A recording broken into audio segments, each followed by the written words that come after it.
여러분 안녕하십니까? 국강토 영유비문 해석 두 번째 이야기, 광개토왕 석비, 주인을 찾아라. 영상 시작하겠습니다. 영상을 시청하기에 앞서 구독, 좋아요 꼭 눌러주세요. 중국 지린시에 있는 고구려비를 놓고 우리나라는 광개토대왕비라고 부르고 중국과 일본은 호태왕비라고 부릅니다. 우리는 이 비를 광개토왕의 아들인 장수왕이 아버지의 공적을 기리기 위해 414년에 세웠다고 생각하고 있습니다. 비문에 따르면 이 석비는 갑인년 9월 29일 을류날에 산릉에 잠들어 있는 비를 가져와 세운 것으로 되어 있습니다. 늘 어자가 잠들다는 뜻입니다. 숨다는 뜻도 있지만 하늘에는 사용하지 않습니다. 하늘이 숨어버리면 혼돈이 도래한다고 믿었기 때문입니다. 이 문장에는 해석하기 어려운 글자가 하나 있는데 옳을 시입니다. 석비를 세우는 것이 옳다고 해석할 수도 있지만 흔적을 기록하고 새겨서 잘못을 바로 잡는다는 뜻으로 해석할 수도 있기 때문입니다. 서기 400년 무렵 고구려에 무슨 일이 있었던 것일까요? 얼마나 중차대한 일이 일어났길래 누구도 가져오지 못하는 산릉에서 석비를 가져와 세우면서까지 바로잡아야 했을까요? 계속 살펴보도록 하겠습니다. 우리가 이 석비를 광개토왕비라고 단정하는 이유는 비문의 국강토 광개토경 호태왕이란 문구가 광개토왕을 가리킨다고 생각하기 때문인데요. 고구려에는 광개토왕 외에도 이 비문에 나오는 직함으로 불렸던 분이 계셨다고 합니다. 고구려 16대 고국원왕이 국강상으로 불렸다는 기록이 삼국사기에 나오는데요. 시호나 묘호가 아니라 살아생전에 국강상으로 불렸다는 사실에서 이 비석의 주인일 가능성도 있습니다. 국강토는 사선왕, 국강상은 상사선왕. 아시죠? 이거 구별 못하면 영상 그냥 끄셔야 돼요.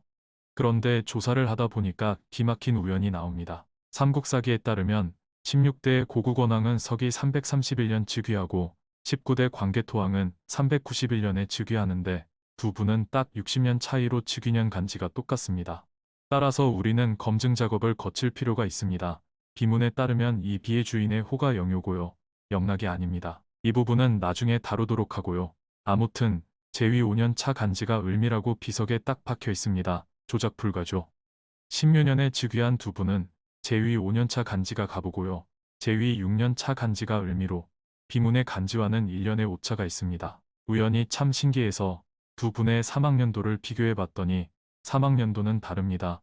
고국원왕은 371년 신미고 광개토왕은 413년 개축이었습니다. 아무튼 두 분 다 딱 맞는 부분이 없죠? 엊그제 올린 영상에서 어느 분이 저에게 이런 말씀을 하십니다. 야 임마 사선왕이 뭔지 알려줘야 될 거 아냐. 이런 말을 하신 저분. 선배님만 아니면 브라자미싱으로 왔다 갔다 몇 번 하고 싶은데요. 계급이 깡패라 꼼짝 못하고 있습니다. 사선왕은 언덕강의 갓쪽에서 제왕보다 앞서가는 왕을 사선왕이라고 합니다. 춘추전국 시대 전까지는 대단한 지위였으나 5세기부터 흐지부지 되는 직위입니다. 지난 영상을 통해 안석비가 눕혀있는 상태의 비석이라는 사실을 아셨을 것입니다. 칠흑 같은 어둠 속에서 잠들면 누가 누군지 찾기 힘들게 됩니다. 그와 마찬가지로 비석에 아무 표식이 없어서 어느 것이 우리 건지 모르는 백비라는 뜻으로 늘 어자를 사용합니다. 이 비가 산릉에서 잠들어 있던 안석비라면 국강상 광개토경 호태왕이 태왕으로 승차하기 전에 제작된 것입니다. 문제는 비문에 적혀있는 국강상 광개토경 호태왕과 고국원왕의 동일인 여부입니다. 해운대 백사장에서 바늘 찾기처럼 막막한데요. 그래도 찾아보겠습니다. 고국원왕과 동일인이라고 하면 광개토대왕은 이 비석의 주인 후보에서 탈락하게 되고 광개토왕과 동일인이라고 하면 고국원왕이 이 비의 주인일 가능성이 생깁니다. 삼국사기를 한번 보겠습니다. 서기 371년 10월 백제 근초고왕은 3만의 군사를 동원하여 평양성을 치는데요. 이 과정에서 고국원왕이 화살을 맞고 사망하자 백제가 도망갑니다.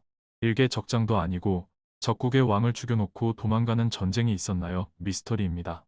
이를 두고 후대에 백제 계로왕이 위에 표를 보내어 말하기를 표참쇠수했다고 삼국사기에 적혀 있습니다.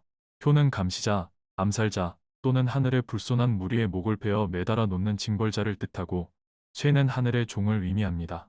위 내용이 백제 본기에는 없지만 그 시기의 주변국들이 고구려에 대한 인식을 엿볼 수 있는 대목이기도 합니다. 주변국들은 고구려 왕을 하늘에서 보낸 감시자 또는 암살자의 우두머리라고 생각하고 있었습니다. 장수왕은 고구려 왕조에 대한 세상의 오해와 편견을 없애기 위해 고구려 건국기를 돌에 새긴 후 비석을 세웁니다. 고국원왕이 국강상의 직위에 있었다면 그의 사망 또한 확실해서 비문에 적혀있는 태왕으로 승차한 국강상과 다른 인물이라는 사실이 증명되어 버립니다.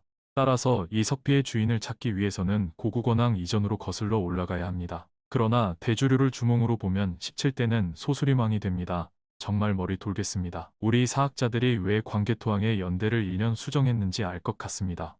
결과적으로 광개토왕비의 제작 연대를 찾기 위해서는 서기 331년 이전으로 거슬러 올라가야 하지만 17세 손에서 막혀버립니다. 대주류왕의 17세 손에 이르러 국강토 광개토경 평안 호태왕에 올랐다는 이 문장 때문인데요. 고국원왕이 국강상의 직위에 있었다면 그의 사망도 확실해서 태왕에 오른 국강상 광개토경 호태왕과 다른 인물이라는 사실이 증명되어 버립니다. 잠시 머리도 식힐 겸 천부경 구경이나 하고 갈 건데요. 그렇다고 채널 돌리면 후회합니다. 아직 구독하지 않은 분이나 좋아요를 누르지 않은 분은 막간을 이용해서 눌러 주시고요. 우리 한학은 글자를 정말 알뜰하게 사용하는데요. 웬만한 분이면 다 아는 천부경도 그중 하나입니다. 천부경의 첫머리가 일시무시일이죠. 이 문장은 세 토막으로 쳐야 합니다. 가운데 물을 중심으로 왼쪽에 일시가 없다는 것일까요? 아니면 오른쪽에 시일이 없다는 것일까요? 일시나 시일이나 글자 순서만 바뀐 것인데 머리 아프죠? 이런 때는 둘 다 없애버리는 것이 답입니다. 반대로 유가 있다면 둘 다 챙기는 것이 답이고요. 이 문장의 구조가 광개토왕비에도 들어 있습니다. 지금 보시죠. 사뷰구란 간단하게 39번 있었다는 뜻으로 270년을 이야기하는데요. 단순하게 270년이 있었다 지났다 이런 뜻이 아니라 270년을 사이에 두고 앞뒤로 무엇이 있었다는 의미입니다. 이 비석을 세운 날로부터 270년 전인 144년에 호천불적이 있었고 호천불적에서 270년이 지난 414년에는 연가기국이 있었음을 나타내는 문장입니다. 호천불적은 하늘 즉 사선왕이 와도 닿지 않는다는 뜻으로 그 지위가 태왕에 올랐음을 의미합니다. 하늘이 보살피지 않는다는 호천불조와는 그 의미가 다릅니다. 연가기국은 멍에와 나랏을 벌이는 잔치가 있었다는 의미입니다. 여기에서 등장하는 멍에는 시조 추모왕이 치고 온 멍에입니다. 이 문장대로 하면 광개토왕비는 서기 144년 이전에 제작된 것이며 서기 144년은 고구려 6대 대조대왕의 제위 92년이 됩니다. 국강상 광개토경 호태왕이 태왕에 올랐다고 볼 수 있는 정황은 곳곳에 있습니다. 아는 일로부터 다섯 번째 서열, 즉 태왕을 가리키는 글자인데요. 이것을 상사선왕인 국강상에 사용하고 있기 때문입니다. 그런데 삼국사기에는 더 재미난 글이 있습니다.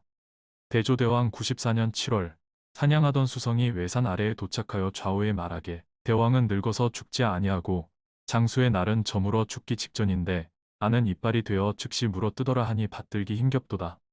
수성은 대조대왕의 동생으로 이때 나이가 74세였고 아치는 태왕을 대신하여 물어뜯는 이빨을 가리킵니다.